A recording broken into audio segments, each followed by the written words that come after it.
Mega daughter Niharika Konidela నిర్మాణంలో సంగీత్ శోభన్ హీరోగా వస్తున్న crazy fantasy movie Rakasa box office వద్ద సాలిడ్ బిజినెస్ చేస్తోంది. ఈ సినిమా ప్రీ రిలీజ్ లెక్కలు ఇప్పుడు టాలీవుడ్లో హాట్ టాపిక్ గా మారాయి. ఈ చిత్రానికి తెలుగు రాష్ట్రాల థియేట్రికల్ హక్కులు 12.5 కోట్ల రూపాయలు పలకగా, ఓవర్సీస్ కర్ణాటక మరియు రెస్ట్ ఆఫ్ ఇండియా కలిపి మొత్తం థియేట్రికల్ బిజినెస్ 16 కోట్ల రూపాయల మార్కును అందుకుంది. కేవలం థియేట్రికల్ మాత్రమే కాదు, నాన్ థియేట్రికల్ పరంగా కూడా రాకాస అదరగొట్టింది. ఓటీటీ హక్కులు 10 కోట్ల రూపాయలకు, ఆడియో హక్కులు 1 కోట్ల రూపాయలకు అమ్ముడయ్యాయి. ఇంకా హిందీ డబ్బింగ్ మరియు శాటిలైట్ హక్కులు పెండింగ్ లోనే ఉన్నాయి. మరి ఈ సినిమా బాక్స్ ఆఫీస్ వద్ద క్లీన్ హిట్ అనిపించుకోవాలంటే ఎంత వసూలు చేయాలో తెలుసా?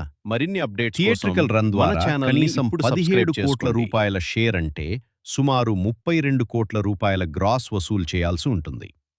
నిహారిక ప్రమోషన్స్ గట్టిగా చేస్తుండటంతో ఓపెనింగ్స్ బావుంటాయని అంచనా. మరి ఏప్రిల్ 2 సాయంత్రం జరిగే పెయిడ్ ప్రీమియర్స్తో ఈ సినిమా ఎలాంటి టాక్ తెచ్చుకుంటుందో చూడాలి. మీరు ఈ సినిమా కోసం వెయిట్ చేస్తున్నారా? కామెంట్ చేయండి. మరిన్ని అప్డేట్స్ కోసం ఇప్పుడే మన ఛానల్ని సబ్స్క్రైబ్ చేసుకోండి.